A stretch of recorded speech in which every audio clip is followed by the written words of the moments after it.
Hello everyone, welcome to IAS point. And आज हम लोग यहाँ पे अपने कुछ इंपॉर्टेंट आर्टिकल देखने वाले हैं। और जैसे कि आपको स्लाइड में भी दिख रहा होगा, ये कुछ आर्टिकल्स हैं हमारे। तो यहाँ पे हम लोग चर्चा करेंगे। और इससे पहले हम यदि बात करें तो देखो, हमारा जो संविधान है, कॉन्स्टिट्यूशन है, इसमें से मूल जो संविधान था, ये हालांकि जो भी मेरे को रेगुलर फॉलो कर रहे होंगे तो उनको ये रट चुका होगा कि मूल संविधान में, वर्तमान संविधान में कितने आर्टिकल, कितने शेड्यूल्स हैं और उसके बाद कितने पार्ट्स हैं। ठीक है, तो लेकिन फिर भी मैं एक बार फिर से आपको रिकॉल करा देती हूँ, जो भी न्यू होंगे, कि मूल संविधान दैट मीन्स जब हमारा संविधान बन के लागू होता है, या बात करें 26 जनवरी 1950 तक की घटना की, तो उस टाइम तक हमारे संविधान में यदि हम देखें तो 395 अनुच्छेद, जिसे आप मूल संविधान कहते हो। ठीक है, देन उसके बाद आपका 22 भाग था और 8 अनुसूचियाँ थी। लेकिन जस्ट इसके बाद 1 साल बाद ही संशोधन होते, उसके बाद सारी चीज़ें, मतलब इसमें थोड़ा बहुत चेंजेस होने लगता है। और बाद में अब तक यदि बात करें तो 104 संशोधन हो चुके हैं, और जिनमें कई सारी चीज़ें ऐड की गई हैं कॉन्स्टिट्यूशन में। तो जैसे बात करें वर्तमान में 470 प्लस, जो आपकी 6th एडिशन की बुक है लक्ष्मीकांत की, उसमें ये डाटा दिया गया है कि 470 प्लस आर्टिकल आपके हो चुके हैं, 25 भाग हो चुके हैं, और आपकी जो शेड्यूल्ड है या अनुसूचियाँ हैं वो आपकी कितनी हो चुकी हैं। तो अनुसूचियाँ आपकी हो चुकी हैं 12। ठीक है, तो इसको आपको याद रखना है। अब यहाँ पे हम बात करें कि part A first, part second, part third की हम बात कर चुके हैं। यानी कि पार्ट फर्स्ट में क्या है और सेकंड में क्या, थर्ड में क्या है, ये आपको अभी जस्ट अभी कमेंट करके बताना है, क्योंकि मैं बता चुकी हूँ। तो इतना मेहरबानी करके आप लोग कमेंट करिए कि हमारे भाग, मैं आर्टिकल नहीं पूछ रही हूँ, भाग 1 में क्या है, भाग 2 में क्या है और भाग 3 में क्या है। और आज हम बात करेंगे भाग 4 की, और इसमें देखेंगे कि भाग 4 में क्या क्या बातें कही गई हैं और किस तरीके से इसमें हमारे मतलब जो एग्ज़ाम के लिए इम्पोर्टेंट चीज़ें हैं, या एग्ज़ाम में कैसे क्वेश्चन बन सकते हैं इनसे, वो चीज़ें हम लोग कवर करेंगे यहाँ पे। अभी बस देखिए, हम लोग पूरा चैप्टर नहीं पढ़ रहे, बस आर्टिकल जो कि हमारे लिए ज़रूरी है उनको हम लोग कवर कर रहे हैं यहाँ पे। तो आप लोगों का एक सबसे इम्पोर्टेंट जो काम है, और यहाँ पे वो काम है आपका कि नोट्स बनाते जाना है।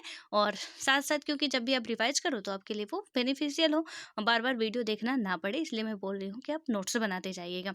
तो देखिए, आपको आज हमें बात करनी है भाग 4, और भाग 4 या पार्ट 4। ठीक है, तो इसमें हम क्या देखेंगे, यहाँ पे आपके बात की गई है डायरेक्टिव प्रिंसिपल ऑफ स्टेट, ये भाग 4 कहता है। अभी इसमें सब आर्टिकल्स हैं, उसको हम बाद में बात करेंगे। अभी भाग 4 क्या कहता है कि directive principle of state policy, यानी कि जो हमारे राज्य के नीति निदेशक सिद्धांतों की बात भाग 4 में की गई है, जिसे आप शॉर्टकट में डीपीएसपी कहते हो। काफ़ी ज़्यादा ये प्रचलित है डीपीएसपी। ठीक है, बहुत ज़्यादा, मतलब हम लोग ऐसे ही बोलते हैं फंडामेंटल राइट, डीपीएसपी हमारे कॉन्स्टिट्यूशन में है, मेंशन है।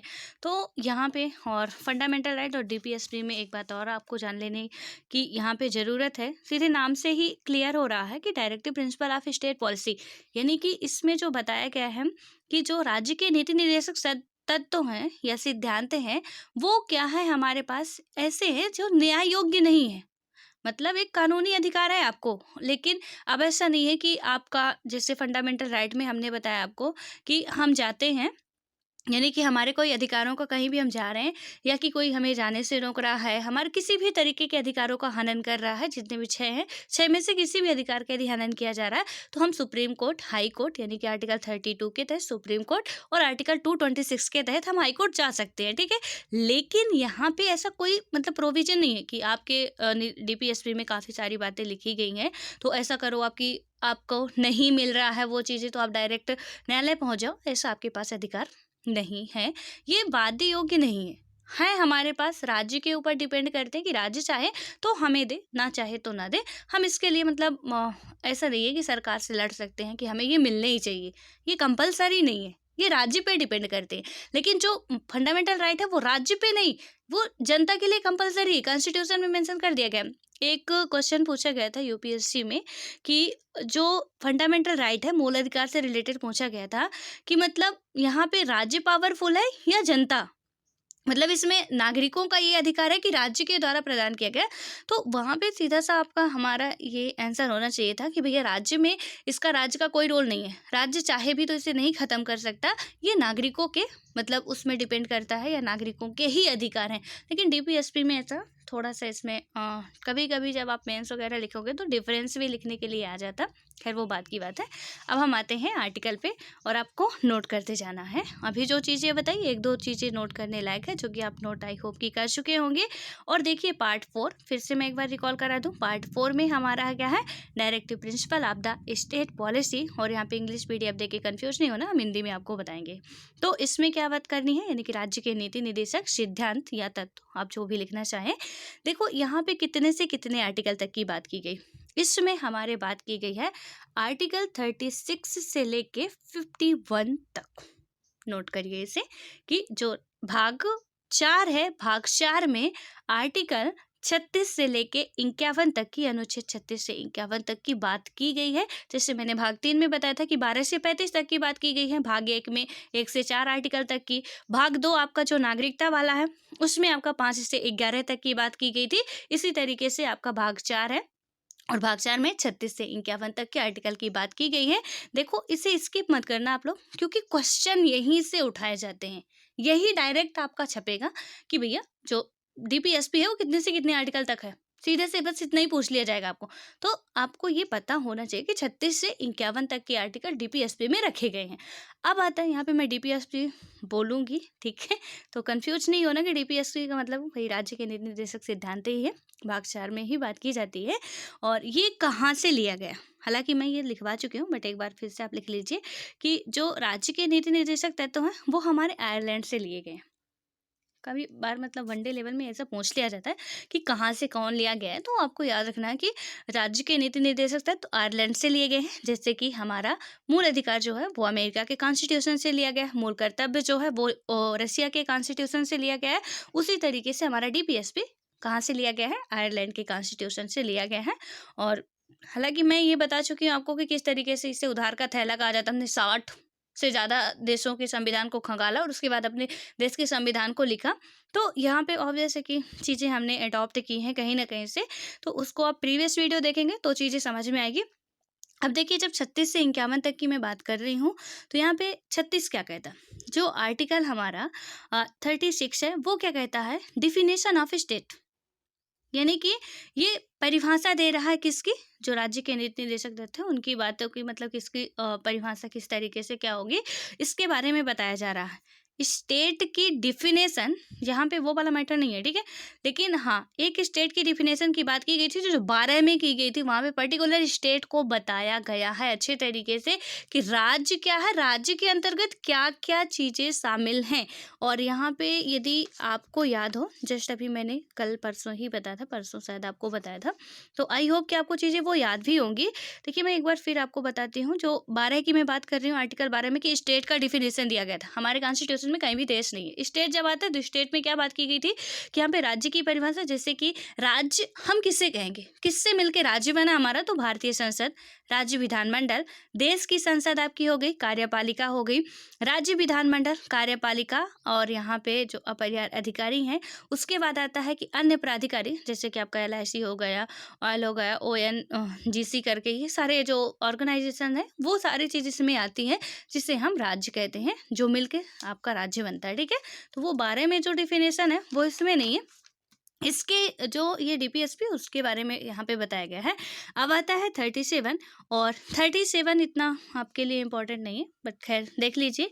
इस भाग में क्या होगा कि अंतर्विष्ट तत्वों को लागू होना, यानी कि जो 37 है यहाँ पे कुछ ऐसे तत्व हैं जिनको लागू करने की बात की गई है। आप चाहे तो इसे स्किप कर सकते हैं। 38 इम्पॉर्टेंट है आपके लिए। यहाँ पे क्या बात की गई थी, सामाजिक और आर्थिक न्याय प्रदान करना राज्य का कर्तव्य होगा।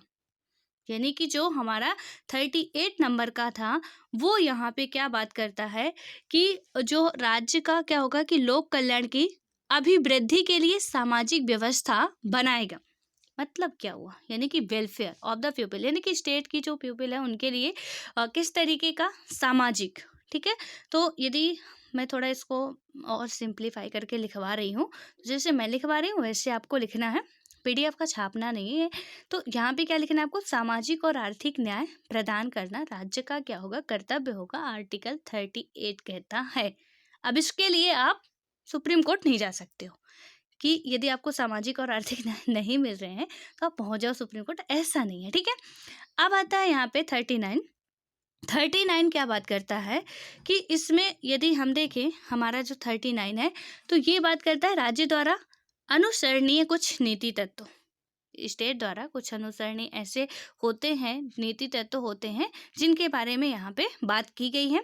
और 39 का ए जो कि ज़्यादा इम्पोर्टेंट है हमारे लिए, ये क्या बात करता है कि 39 के ए में हमारे सामान्य न्याय और निःशुल्क विधिक सहायता यानी कि equal justice and free legal aids की बात की गई है। तो 39 का ए, 39 आप भूल जाओ कोई गम नहीं, 39 ए नहीं भूलना चाहिए। इसमें बात क्या की गई है कि सामान्य न्याय और निःशुल्क विधिक सहायता यानी कि equal justice and free legal aid जो है वो आपका इसमें बात की गई है। 39 का सब आर्टिकल ए है उसमें। अब आता है 40 में आपको क्या बात की गई है कि जो ऑर्गेनाइजेशन ऑफ विलेज पंचायत यानी कि ग्राम जो पंचायतों का गठबंधन है या संगठन है, तो ये इसके बारे में बात कहाँ पे की गई है, 40 में बात की गई है, ठीक है। तो पंचायत, अभी जो पंचायती व्यवस्था होती है उसके लिए अभी अलग से आर्टिकल है, बट डीपीएसपी में कहाँ पे ये आर्टिकल रखे गए हैं या पंचायतों की कहाँ पे बात की गई थी, ऑर्गेनाइज मतलब पंचायतों के गठन की बात की गई थी, संगठन बनाने की, वो हमारा था आर्टिकल 40। आर्टिकल ये यूपीएससी से लेके हर एग्जाम में पूछे जाते, एक तरफ आर्टिकल दे दिया जाएगा और एक तरफ यही बातें लिख दी जाएगी, ग्राम पंचायतों का संगठन, सामने आपका आर्टिकल है, मिलान करिए सही है कि नहीं है। 41 40 41 42 दे दिया जाएगा, कुछ भी दे दिया जा सकता है, एग्जामिनर के ऊपर है। हाँ, लेकिन क्वेश्चन का मैं ट्रेंड बता रही हूँ कि ऐसे ही देगा कि यहाँ पे आपको दे दिया कि ऑर्गेनाइजेशन ऑफ विलेज पंचायत और उसके सामने आपका आर्टिकल दे दिया 40। उसमें पूछा गया कि भाई सही मिलान कौन सा है या निम्न में से कौन सा नहीं है, वो आपको फिर डिसाइड करना है कि है कि नहीं है, ठीक है। तो अब इसमें से क्या बताया गया है कि 40 हमारा ग्राम पंचायतों के संगठन की बात करता है। जैसे देखो ये 73वें संविधान संशोधन द्वारा हमारे कॉन्स्टिट्यूशन में ऐड किया गया था और 1993-94 में ये मतलब आया था कि उसमें जो उसका कमेटी वगैरह गठित की गई थी और फिर उसके बाद यहाँ पे इसको क्या किया जाता है, संविधान में ऐड कर लिया जाता। सीधा सा मतलब हमारे लिए इतना जानना है कि ग्राम पंचायतों के जो संगठन की बात की गई है वो आर्टिकल 40 या अनुच्छेद 40 बात करता है। अब आता है 41 यानी कि 48, वो सॉरी 41। 41 में क्या बात की गई है, right to work, to education and to public assistance in जो सर्टेन केसेस हैं उनके बारे में बात की गई है। कैसे, इसके बारे में आपको थोड़ा सा बता दूं कि कुछ दशाओं में आपका शिक्षा, काम तथा लोक सहायता पाने का अधिकार राज्य के कर्तव्य पर निर्भर करता है।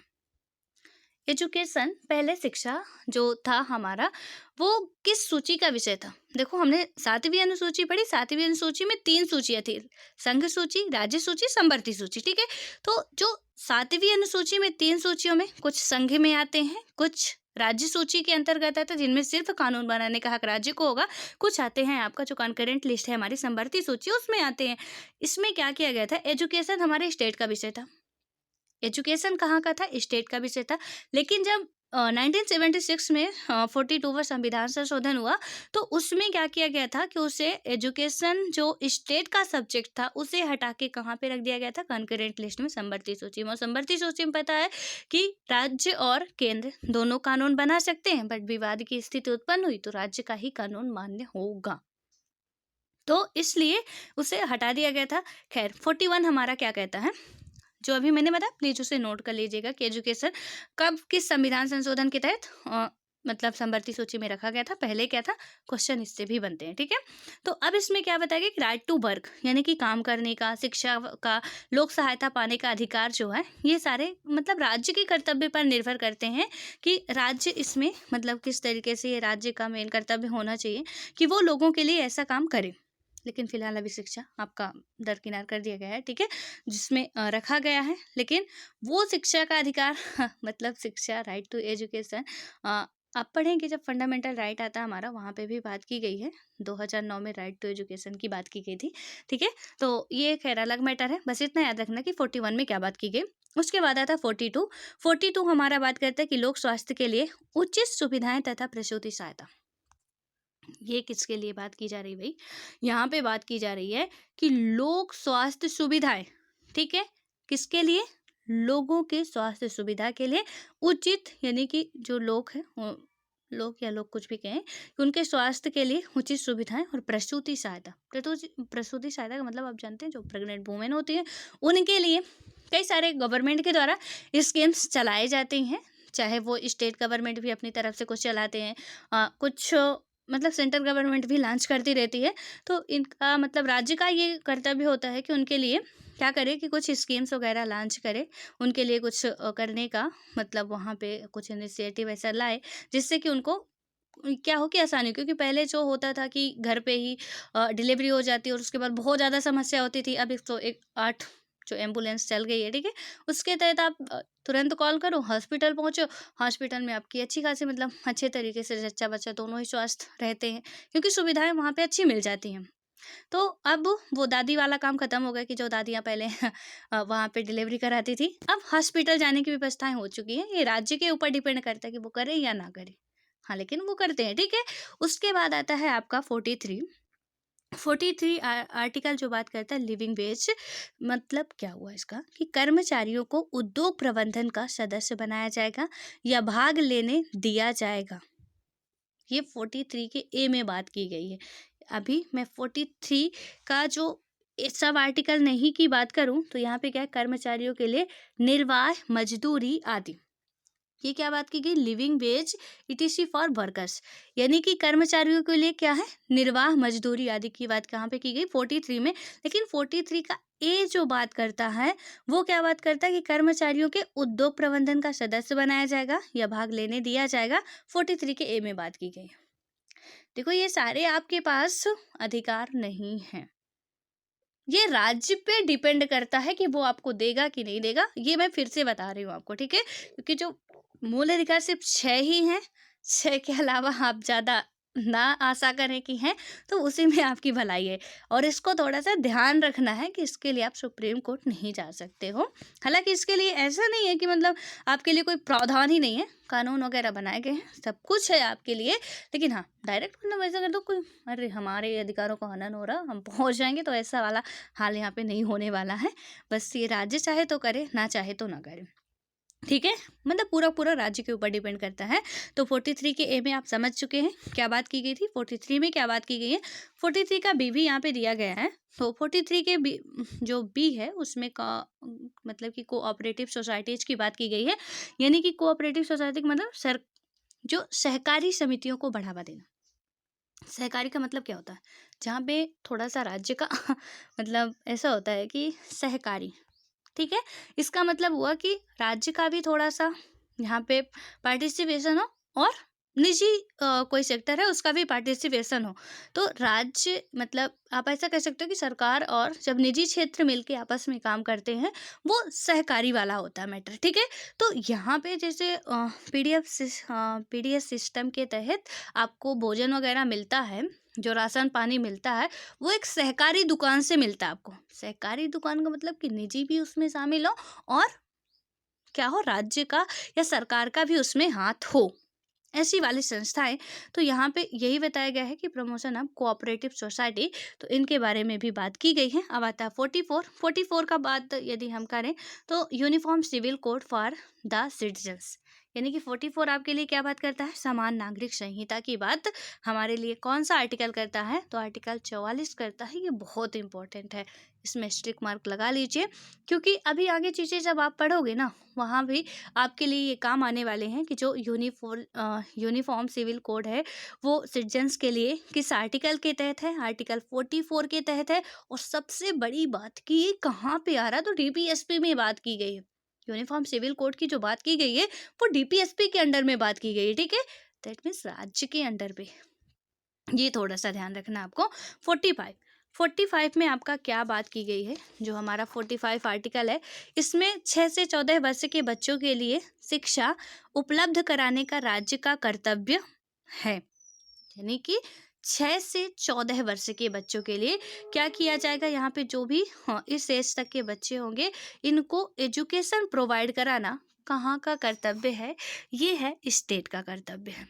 हालांकि आर्टिकल 21 के ए में भी बात की गई है कि अनिवार्य है 6 से 14 वर्ष के तक के बच्चों को निःशुल्क शिक्षा प्रदान कराई जाए, लेकिन डीपीएसपी में भी बात की गई है कि 6 से 14 वर्ष तक के बच्चों के लिए शिक्षा उपलब्ध कराने का ये राज्य का कर्तव्य होगा।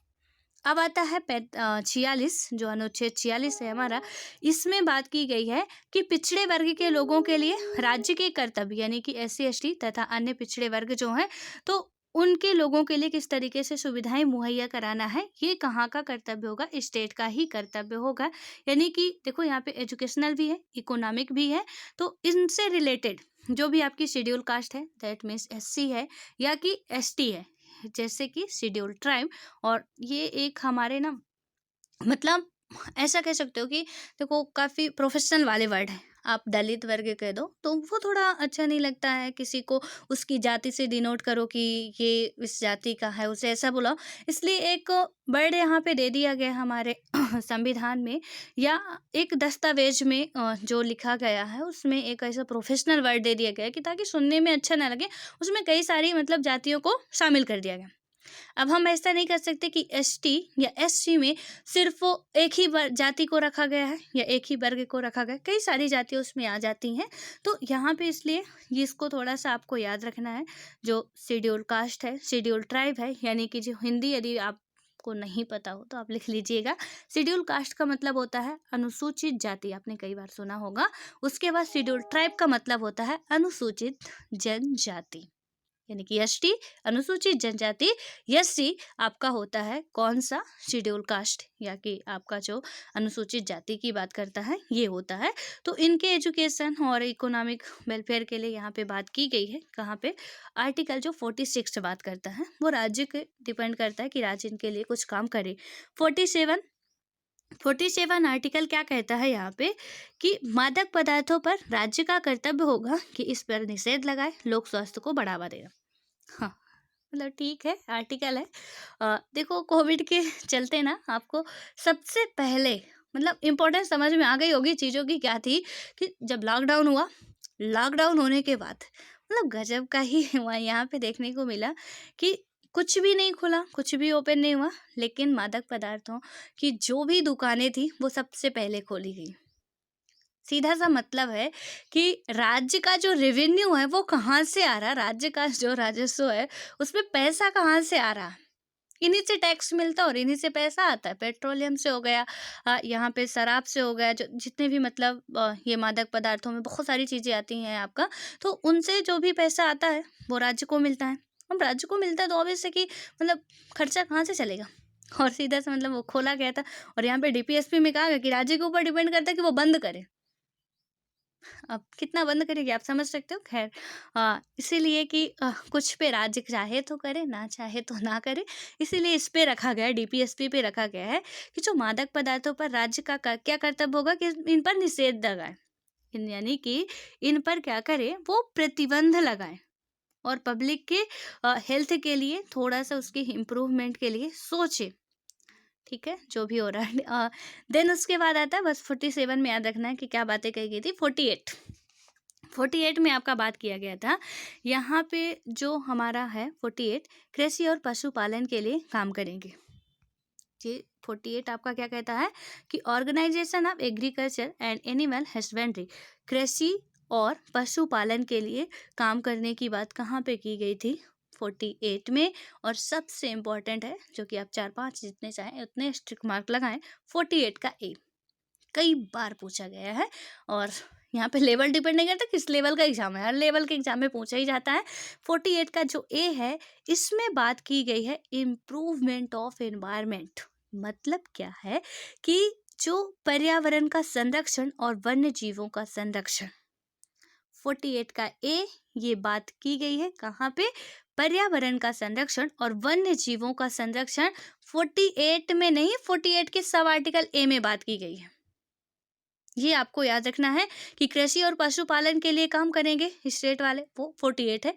लेकिन हाँ, मेन यहाँ पे जो पर्यावरण के संरक्षण के लिए वन, मतलब कि जो हमारे जंगलों में या वन में रहने वाले जीव हैं उनके संरक्षण के लिए जो बात की गई वो 48 का था। और ये टाइगर रिजर्व 1972 जब उसी टाइम पे आया था, अब आता है 49। 49 में आपका क्या बात की गई थी? 49 में हमारे बात की गई कि राज्य का प्रथम कर्तव्य होगा कि राष्ट्रीय महत्व के स्मारकों और संग्रहालयों का संरक्षण करना।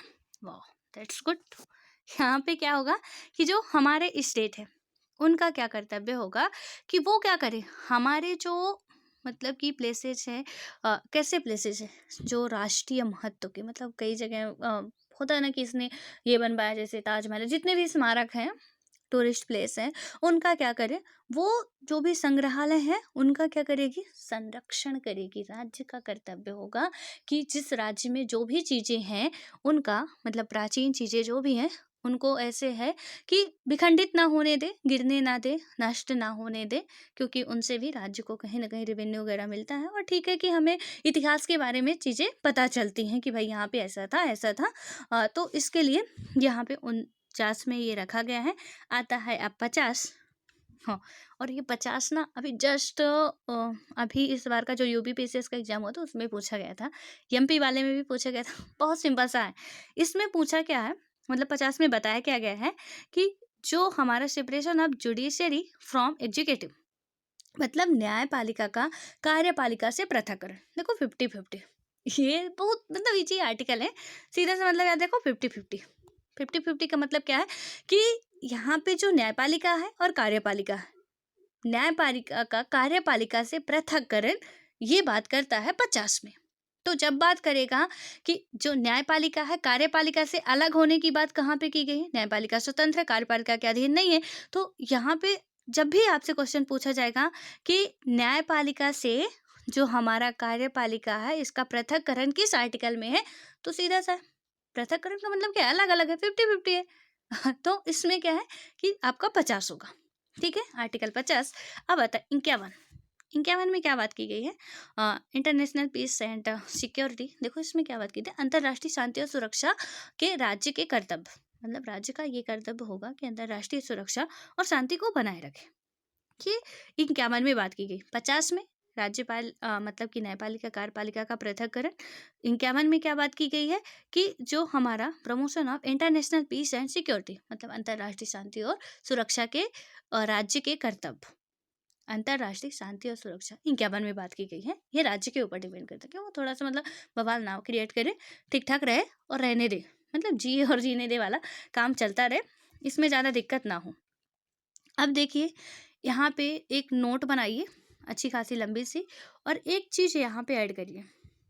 जो नोट में आपको ऐड करना है वो क्या ऐड करना है, जितने 100 का नोट बनाना चाहें आप बना ले, 400, 500, 10,000 जितने की नोट होती होगी। ठीक है, तो यहाँ पे आपको क्या लिखना है, आर्टिकल 39 का ए लिखते जाइए जो मैं बोल रही हूँ, आर्टिकल 43 का ए, ठीक है, उसके बाद आर्टिकल 48 का ए, जो हमारा 48 का ए आया, उसके बाद आर्टिकल ये कहाँ पे किस संविधान संशोधन के द्वारा जोड़े गए थे, तो 42वें संविधान संशोधन द्वारा ये संविधान में ऐड किए गए थे।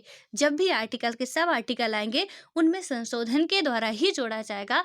तो संशोधन नंबर कितना था, 42वां था, जिसे आप मिनी कॉन्स्टिट्यूशन कहते हो। तो इसको आपको याद रखना है, 39 का ए, 43 का ए, 48 का ए, जो मैंने बताया 48 का ए कि इसमें स्टिक मार्क लगा लो कि किस तरीके से पर्यावरण के संरक्षण के लिए, वन्यजीव के संरक्षण के लिए बात करता है। कब जोड़े गए थे, 42वें संविधान संशोधन अधिनियम 1976। इनको आपको याद रखना है।